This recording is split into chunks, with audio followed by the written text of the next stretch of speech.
Well, good morning to everybody in the state of Tennessee. We're glad to have you on today. We're going to be talking about behavioral risk threat assessment. How do you stop bullying, suicide, and guns before it's too late? This is a webinar today is being done in conjunction with the Tennessee Association of Independent Schools.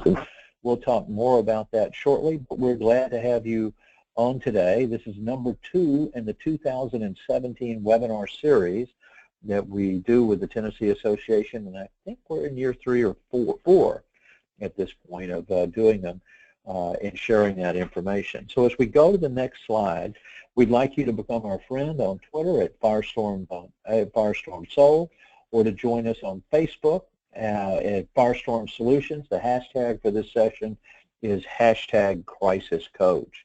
Firestorm empowers you and your school to manage risk and crises. We transform crisis into value. Our expertise is crisis management, critical decision support, crisis communications, crisis public relations, and consequence management. Firestorm is America's crisis coach, and we're really trying to help balance the risk and the crisis to make sure that you can manage the situations that you find yourself in.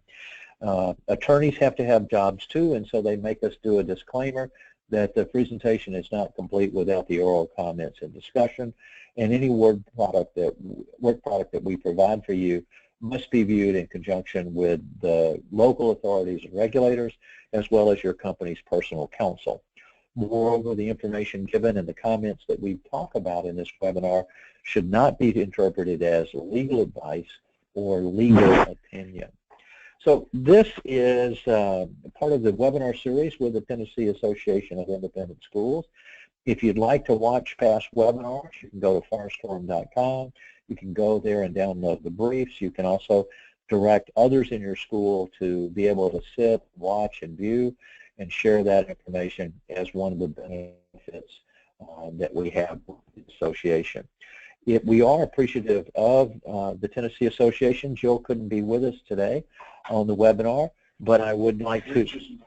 Oh, Rich is going to be here in just a minute. He's dialing in as we speak, so we'll wait a minute and let Rich talk about what the process that's going on. And there is an upcoming event on the 23rd in Nashville, so that we'll have a chance to meet and you can be involved with your school. So we'll look for Rich as he starts to arrive. And thanks, Bill, for letting us know that he was on the way. Let me make sure he's not over on the other side of the list here. And I don't see him there. But today we're going to really spend some time and talk about this whole area of behaviors of concern and what it means to identify someone that's on a path to violence before that gun comes to school. And as we talk about those subjects, that's, I think, one of the worst fears that we all have, that we're going to have to pick up the phone and call a family and say, your son or daughter won't be coming home today from school. So while we wait from Ken, this is Jim Satterfield. I'm the President and Chief Executive Officer of Firestorm, and thank you for allowing me to sit down and talk with you a little bit today on this subject. As we look at what comes to mind when we think about crisis, we see a lot of words on the screen. And when you think about crisis, that big red thing over to the left, natural disasters, the tornadoes, the floods, we've seen those throughout Tennessee, the winter storms. By the way, we're all glad that that storm is not visiting us down here in Georgia, Tennessee, that's hitting the Northeast and New Jersey, New York, and Connecticut today with 12 inches of snow. Those are the normal types of things that come. But violence, the school shooter, the 2 million episodes of bullying that occur annually in our schools, the 2 million episodes of workplace violence that occur in our workplace make a difference in terms of understanding it. And so in a crisis, it's a turning point. And you don't want to become known as, that's the school where this happened. If I were to say the name Columbine, you would not immediately think of, oh, that's the flower for the state of Colorado. And no, you're going to be thinking about the shootings that occurred at the Columbine school. And so what defines your school will make a major difference, and it is the trend of future events that would come out.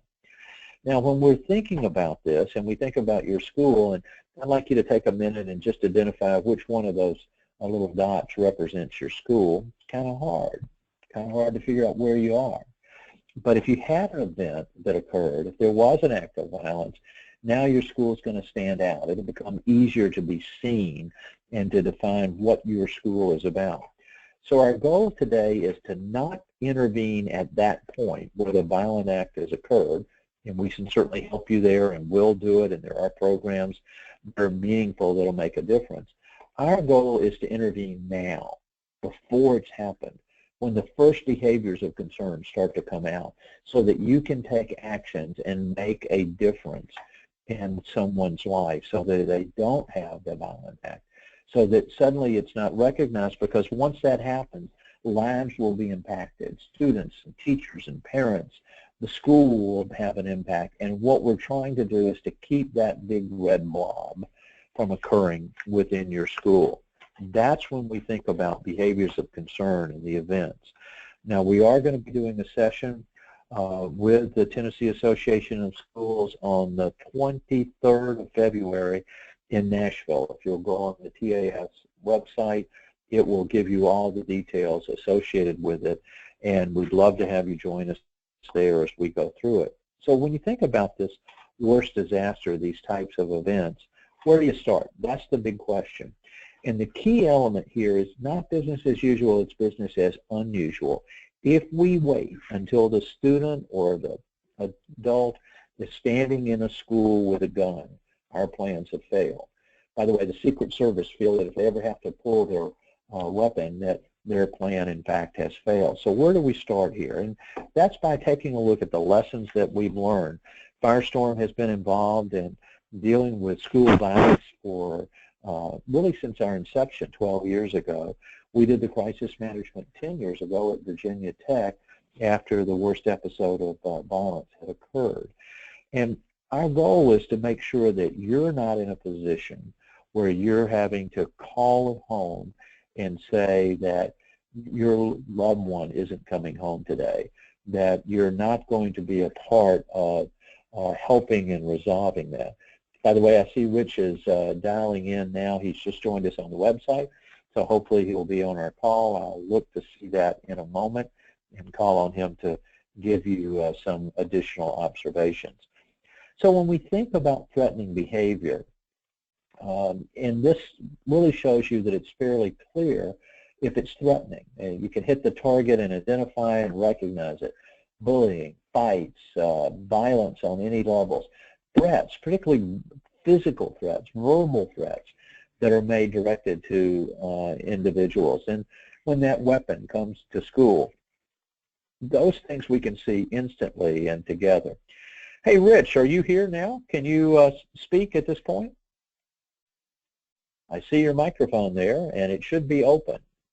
So, Rich? Okay, I'll check with you again in a minute. It just takes a while to log in through all those things. I have that experience every time I'm doing it. Rich, is that you now? I am not hearing you, Rich. Okay, I'll go on to the next slide and talk about some of the behaviors that are not so clear. That's the reason why you have to have a program to start to identify those. The loner, avoidant personality, attendance problems, paranoid, somebody that takes criticism poorly, substance abuse. Sometimes it's harder to see those things, so we need to do the awareness training and preparing our students and our teachers and our parents to be able to identify them. That word in red there, where you see the word change. Hey, Rich, is that you now? No, not Rich. Is the delta, it's the change, the drop in grades, the interruption in attendance, the person that was a part of the band and involved in everything and now has dropped out or dropped off the sports team. So the rate of change becomes a key differentiator to look at and identifies that behavior of concern. Now I want to point out that we're looking at behavior and not demographics. This is the behavior that we're measuring, that we're evaluating, that we're categorizing, or we're doing a risk screening for. There are protective factors, and those are good because they can mitigate some of these behaviors and keep them from escalating up to violence. And those are the things that you want to be prepared to recognize, to see where those coping skills are. Now, we're going to go through the threats and the behaviors of concern 2 more times in the next series of slides, putting them in different perspectives to help you recognize them a little bit better in the process. I'm going to attempt 1 more time and say, Rich, are you there? And would you like to make a comment? Okay, we're keeping the move. So what leads to violence? And we see 3 big areas here: breakdown of support systems, personal factors, and workplace factors, things that are happening at the school itself. You'll see the areas under the breakdown of support systems where they could be impacted, the types of personal factors, and some of the things that could be happening, again, in the school there. But what poses the greatest threat? I heard a voice, and so, Rich, I'm going to stop 1 more time and saying, is that you, and would you like to speak? Multiple losses, suicidal thoughts, bringing a weapon to school, substance abuse or intoxication, violent mood swings. We did a webinar last week with one of the insurance carriers that we work with, and they have 150,000 insureds, and they had thousands of organizations and on the call, and one person went through all of these. I'm hearing a voice, Rich. That's got to be you. Rich, is that you? Okay. And they went through and they said, wait a minute, we've got a person that fits every single one of those. And they called us, and we worked with them to help have a program to de-escalate that particular threat and to have an intervention plan to come into play. By the way, that's one of the benefits of your membership in the Tennessee Association of Schools. If you run into a crisis or have a concern, you can pick up the phone, give us a call, and we'll speak with you in that critical first hour to help you better deal with that situation, because the decisions that you make, the actions that you take, and the words that you say will determine, is this going to stabilize or is it going to escalate into violence? So what are the red flags when we think about behaviors of concern? And the ones that are really clear are suicide. It's never a joke. We have a 100% correlation factor in schools with students who are contemplating suicide, that they have a kill list. I'm going to take these people out who've done me wrong, and then I'll commit suicide. And so that's an indicator, and imagine the difficulty that will be to go to those families and say, your child was on a kill list of another student. Intimidating comments, talking about hurting someone, a very direct threat. I could kill them. I'm going to get them. I'm going to even the score. Fits of rage where the emotion levels are there and the person is no longer in control of what's occurring. The destroying property. We dealt with a school where a student got so violent that he was ramming his fist through the sheetrock on the wall. Now, some aren't quite as clear as we've talked about. Fascination with weapons. In Tennessee, maybe they're hunting in the family, and that's normal in that thought. But looking at past crimes, we see every year on the anniversaries of major events like Virginia Tech that there's someone else that comes forward to take action at that point in time, or Columbine. Depression. Depression is a precursor here. Someone that is very depressed, there could be significant problems in the home or with the individual, and that's then, if it's not intervened with early, will continue a path in escalating. Substance abuse, alcohol, drugs, suspected abuse in the home. We see domestic violence coming to school and in that environment. And while I've been talking about students, recognize that these elements also impact teachers in their lives. The number 2 cause of death for women in the workplace is workplace violence. And so that's a real threat in our schools, just like it is in our businesses. And then finally, major changes in behavior. The person that had been active in the band or the choir or on the team and drops out. The person who's not active in doing the types of things, withdraws from their friends. They sit alone in the cafeteria at lunch.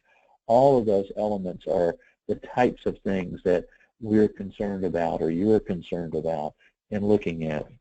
So we've tried to call out more of the warning signs, more of the behaviors of concern. Let's just hit those protective factors again. And it's someone that's active in sports or active in their church or their community. They respect authority. They have coping skills. Those are the types of things that can mitigate the threats and risk and factors that we talked about. Okay, I get it, Tim. I know there are behaviors of concern. I know there are things that we can think about. How do we put all this together? Let's talk about now having a behavioral risk threat assessment program. You could think of this as a workplace violence prevention plan within your school. And there are 4 key components: awareness training, intelligence network, central repository, and the BeRThA plan itself. Behavioral risk threat assessment, those are the letters that make up BeRThA. As we think of each of those, the awareness is train people on what to look for, to be able to share and carry that forward. That's the reason we spent so much time this morning talking about threats, talking about behaviors of concern, talking about warning signs, because if you can see those and intervene before they escalate to violence, the outcome will be significantly more positive for everyone that's involved. Now, intelligence networks, and this is a growing change that we're seeing in schools across the country. First of all, you have to have an anonymous reporting plan. This could be something that's tied in with the system that operates your school software. It could be tied into your website. It could be a phone number where someone could call and leave a message. In today's environment, we strongly encourage you to have anonymous text reporting. Our young people are texting more than they're calling, and if they can do it directly from their phone, you're much more likely to get that information. And there's a new process that you can have anonymous texting, and it could even be anonymous two-way texting back and forth, and we can help you with that if that's an area you want to look at. Now, when we talk about intelligence network, the key phrase that goes in front of it is open source. We're talking about information that's out in the public domain, and we'll go into that a little bit more in a few minutes, but there's some statistics that work very helpfully here. 80% of the time, if someone has ill intent, somebody else knows. And 67% of the time, 2 or more people know, and when they know, what do? They talk, and where do they talk?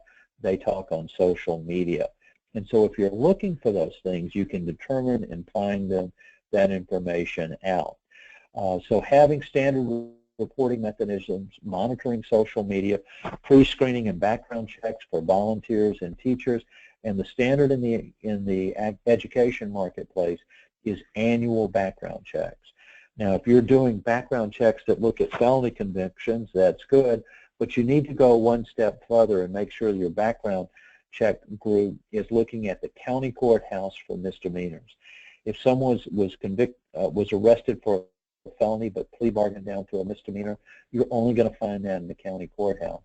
If someone got a DUI or had certain other complaints filed against them, they would appear at the county courthouse, not in national databases, and you need to do that background check annually. And finally, key metrics. Has attendance changed? Has the quality of the work that the student does drop? Those are things that could well be part of your intelligence network triggering you to take action. Now, a central repository. We see this. This teacher saw that. A coach saw something else. A student reported something different. We've got to pull all of that information into a single location so we don't miss it. And that central repository could be a file cabinet and paper files. It could be a part of your school operating system. There are multiple ways to put it in place, and it ties back into your school's behavioral management team. Some schools call that a threat management team, and it's up to you to make the decision on what's best within your school. And finally, the BeRThA plan. How do we take the tips in? How do we categorize those initial risks? What does the behavioral management team do with that information? How do you develop an action plan and monitoring? How do you get sign-off and record keeping? The BeRThA program, the Behavioral Risk Threat Assessment Program, lays out all of those things. And for schools in the state of Tennessee, the Tennessee Association of Independent Schools has made the license for that program available to your school for the first year at no cost. And that will be one of the things that we'll be talking about on the 23rd in Nashville. So that would be an opportunity for you to see. Now I want to go back and do one last summary on these behavioral factors that we've talked about, and then we're going to move into the BeRThA program in more depth. So if you think about them, they go into a variety of puzzle part pieces. They become the warning signs, and you take this snapshot of where is the student today, what do we need to be on the lookout for, and what's causing it not to escalate today? What are our protective factors? So if we think in that first school area where we're talking about school and social and peers, look at the descriptors here. You probably could put a face on each one of those within your experience that you've gained within your school over the last several years or in your earlier academic career, and to see those things that if you see this, this is a behavior of concern. We're not saying they're definitely going to commit a violent act, but as you see more of these pieces coming together, the likelihood increases. We think about families. If there's domestic abuse there, if there's a divorce in the home, if there's financial problems, if there's been a death in the family, those are key behaviors of concern. The physiological that comes into play, coping skills. Look at the last two on the right column. Pattern of under-controlled anger, pattern of over-controlled anger. The mood disorders, those are, again, are indicators of behaviors of concern. Now let's talk about urgent factors that we need to just identify, and we're going to be immediately getting involved with the authorities in each of these types of areas. And then finally, other behaviors, insubordination, dramatic changes in the school, sending concerning emails and texts, history of violence or anger, acts of harassment or sexual harassment or abuse within the family and area. Think about the protective factors. These are going to mitigate that. So all of these things go to give us that foundation, and when we put it together in a behavioral risk threat assessment program, it comes together as you see on the screen. The awareness is on the left. That's for teachers, for students, for parents, where they're starting to see these things and recognizing them and sharing them with you, and that comes in through the intelligence network. The anonymous reporting. Remember we talked about excuse me, text reporting within that. Excuse me again, I promise I'm not contagious through the phone and the internet today, but tomorrow maybe. Having that ability to bring that information in, the monitoring of social media.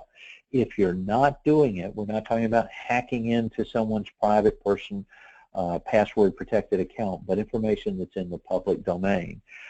Karen, who is our Chief Information Security Officer, saw a picture of a classroom, and it looked like there were computers in the background, and she saw a student holding a gun. It disturbed her, so she did research. She went and figured out it was a math class, the teacher's name, and the school. It was in South Carolina. Called the head of the school and said, I don't know if this is an old picture or new, a real gun or a fake, but it gave us concern. He went and checked and found out, yes, he had a student in the class with a gun, was able to handle it without an escalation to violence, and called Karen back and thanked her. Then he shared that what bothered him is there were over 30 students who were aware, not one who reported it to a teacher or someone in administration. So having that knowledge makes a difference. Staff reporting, pre-screening and background checks, we already talked about looking at the county courthouse level, and then key metrics, performance, absenteeism, interaction with other students, grades, those all become elements. Now, under the BeRThA plan portion of this program, what you have is the tip comes in. Immediately it needs to be categorized, and we recommend that you establish an administrator of duty program in your school, and we can talk more about that as we go on. But it's the ability to have someone take a look at it and say, how serious is this? And we're going to talk about that process on the next slide and break that down to give you the tools. Then ultimately, a central repository, the behavioral management team would do investigations if the category requires that, and then develop a plan in that next box over of what they're going to do with that student, how they're going to monitor, and then finally sign off in record keeping. You'll see there are other things that are needed within the school in the green box, the emergency response protocols and plans, the security assessments, et cetera, that are listed. But let's go to this initial risk categorization that's done.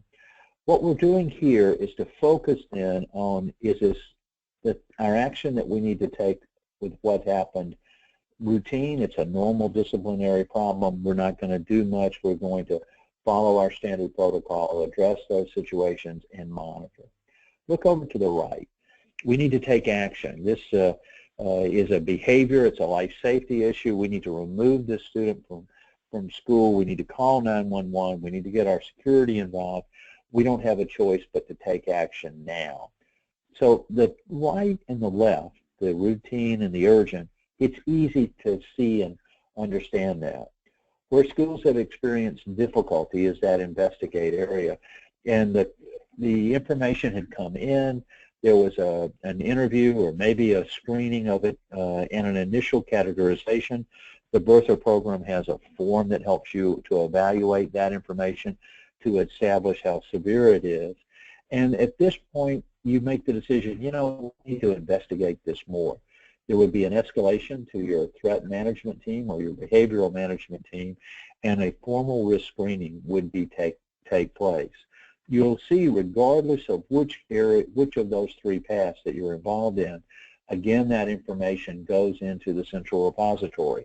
Because if there was a routine action this week and a routine next week and a routine the week after, that would be a good indicator that there's some underlying cause within those areas for us to intervene. By the way, I see Rich coming back on. And Rich, if you can hear me now and you want to speak at any point, feel free to jump in. The behavioral risk screening team that you have within the organization, that behavioral management team, gathers the information. They conduct interviews as appropriate. If it's a suicide-related area, they do that assessment if it's needing. They then pull it together, and there's a systematic way that you evaluate and screen the risk level at this point. Now, again, we divide it into categories, and I'm going to hit the left and the right, and then we'll come to the two in the middle. If it's at a guarded risk level and you've assessed it, you've gone through and looked at the questions and you've written your answers down, then you would require some supervision and following and perhaps some intervention, but there's going to be monitoring, and it's going to be pretty much business as usual at the school. Now, the behavioral management team that we've talked about is made up of a minimum of three people. One representing the counseling or HR function within your organization, one representing the academic side of your school, and finally one representing the safety, security, or the facility itself to give you that insight. And what we found is if three people are involved in it, the accuracy of the screening is extremely high. If it falls to one, you may get it right, you may miss it within that process. Now, while we've talked about the guarded risk, I want to go all the way to the right and talk about an imminent risk. Now, we did the screening earlier. There wasn't that area for it to be in that category, but now we're seeing, wait a minute, we think this thing is going to pop right now, so we're going to notify safety or security on the campus or contact the police. We're going to put the process in place to protect our students and teachers and everyone that's involved. If it's below that level and just below it, it's a severe risk. We think this person is on a path and there's going to be a violent act. They don't have the gun at school today, but everything is telling us this is a ticking clock. In that situation, what we're going to do is suspend the student. We're going to work with the family and recommend that they seek an interview and an assessment from a psychiatrist or a forensic psychologist to render an opinion, is this child a threat to themselves or others. And before they can come back to school, we need that opinion shared back with the school. And upon reentry, we'll have a reentry plan, we'll have a definite program, and we'll monitor and evaluate that at every step along the way. That elevated risk then falls between guarded a little bit more than what we saw in routine, not yet to severe, but we think the elements are here that this could continue to escalate to the point of becoming a severe risk. Again, the BeRThA program gives you step-by-step questions and details to render that opinion. You would put a program in place, keeping the student in school to work with them, have monitoring, have teachers, and having coaches and others aware to make sure you have that intervention and coming together. With this, then we have the highest probability that we'll have a positive outcome for that particular student. So when you think about a behavioral risk and threat assessment program, the components are very simple. Awareness, we've got to train everyone with the warning signs. You have to have the reporting anonymously coming in, the central repository so the student doesn't get lost, that the observations aren't felt, and then a plan, the investigation, the screening, the action plan for the subject.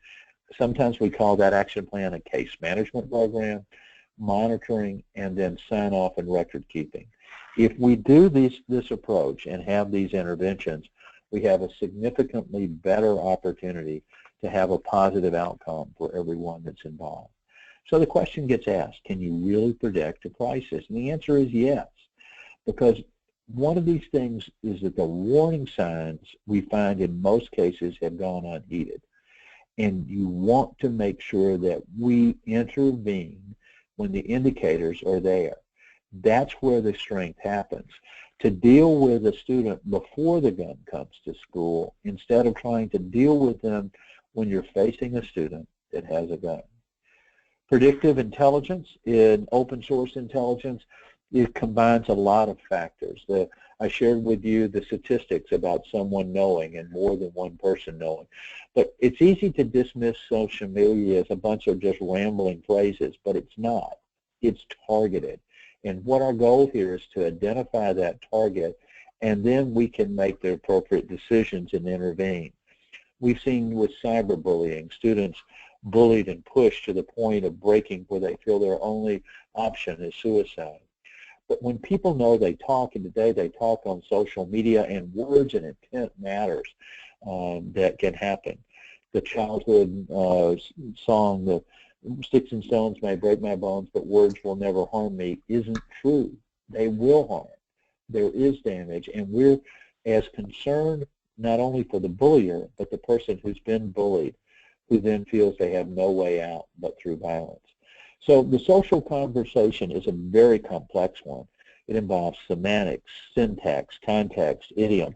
Finally, here's a great career opportunity for all our English teachers and those English majors that we've had as we try to evaluate it. So we listen to these complex patterns, and we do it in a very structured, investigative manner. We see the impact because we're looking to see what's out there. And the key element is we can't wait. Once we see these things occurring, we have to take action now. We use the term before now to explain later, well, when I saw it, I didn't know and I didn't think. Think about the classroom that I described that Karen saw with the student posting the picture of themselves with a gun in the classroom. So if we understand the behaviors of concern and we combine it with the monitoring and intelligence, then we have predictive, actionable intelligence. We've used the terms back and forth, listening and looking. When we listen, we're looking at that conversation, looking at streams and phrases and words. And it gives us a general situational awareness. It's like a trip line. When you see that, wait a minute, now we need to stop and look closer. And we're looking at a specific location, a specific event, or a specific person. And we have the ability to go back in time and see what that person was saying last Thursday or the Thursday before, and being able to see, is there a trend, is there an escalation that's occurring, so that you can intervene. So what are some of the recommendations? We need a plan. We can't just focus on what are we going to do when we go into lockdown because there's a gun in the school. Do we need to do lockdown? Absolutely. Do we need to talk about how we would deal with that matter? No question. But starting your plans earlier, when it's just a behavior of concern, when the violent act hasn't taken place, the potential for positive outcomes escalates rapidly. Knowing the warning signs, the behaviors of concern, having anonymous reporting, doing a threat assessment on that particular person, the awareness and involvement. Have support resources. Do you have a forensic psychologist in your area or a psychiatrist that can help you and do the evaluation? If you need support on that, Firestorm can do a virtual threat of violence support consultation with your behavioral management team to say, based on what you're telling us, we see these areas. I would also encourage you to look at your insurance. There are now new insurance products in this area that you may find a gap in your school's coverage for active shooter or deadly weapons. And there are resources that come with that that will, again, lower your risk profile. You need open source intelligence. You've got to have a network. You have to do the monitoring because we're seeing that opportunity being known, and you need to intervene at that point. You need to train your students, train your teachers, train your parents, and then you need to test your program if you see that it works. I would recommend that you do and update your risk and threat assessment. Once every 3 years, you need to do a full security assessment of your campus, focusing heavily on access and the controls that you have in place. Plan, you need to align your crisis management plan, how you're going to make these decisions in a crisis. You need to develop a behavioral risk threat assessment program. And the good news that the Tennessee Association of Independent Schools is making that available to you for the first year at no cost. And then finally, having a crisis communications plan. What are we going to tell teachers? What are we going to tell students? What are we going to tell parents? If you find yourself in crisis, you can call Firestorm 24/7 at no cost. That initial first hour of consultation is done through our Crisis Stop program. And those letters stand for to stabilize the situation, to trigger the resources that you need, to opine on the consequences, and then prevent you from making the common mistakes. And this is part of the program that the Tennessee Association of Independent Schools has made available to you, again, at no cost. I would strongly encourage you to look at your insurance and look at your insurance and how it interfaces with your response plans and your exposures to make sure that there's not a gap there. And then test your plan. Last week we did a test on video streaming, cyberbullying. Those types of opportunities are there for you and your school to learn to do and intervene. Now, there is a brief that will be up on our website shortly. You can go to firestorm.com/briefs and then download it. You can view this and past webinars, and you can share them with others in your schools. Rich, I think you're here now, and I think you can speak. So if that's the case, Rich, what would you like to say to those in attendance today? Well, thanks, Jim. I had a little trouble joining the seminar, the webinar, but I do want to say that the topic is going to be dealt with at a TAIS webinar you're going to be leading on February 23rd in Tennessee. Behavioral risk and threat assessment. It's going to be a deeper dive into these materials. I think it's important, and I encourage people to sign up for that. Also coming up with TAIS in Memphis, a workshop next week on the 14th from the middle with Tom Herr for folks moving into mid-level leadership positions, division heads, department chairs, academic deans, and so forth. Coming up in March, workshop on the 6th, digital natives, dealing with how to help children in late elementary and early middle school learn how to become good and safe digital citizens, being by Devorah Heitner. And finally, in March 9th, Scott Barron from School Group will be talking about effectively dealing with difficult people and conversations. So we have some good workshops coming up. One of them is a Firestorm-led workshop, and thanks, Jim, for all that you and Firestorm do for TAIS. Back to you. Well, thanks, Rich. I'm glad you were able to get over the technology challenges and be a part today. I would encourage you, if you can work it into your schedule, our meeting on the 23rd We're going to go into much more depth in this area of behaviors of concern and establishing a behavioral risk threat assessment program, because the key here is not waiting until the violence occurs to intervene and change the outcomes that are occurring. If you want to view this webinar again or share it with others, you can go to Firestorm.com. There are links there to do so. You can also download the brief. We're going to try to reach out to everyone who was on the call today to answer any individual questions that you might have. You can reach us at webinars@firestorm.com, or you can call us at 800-321-2219.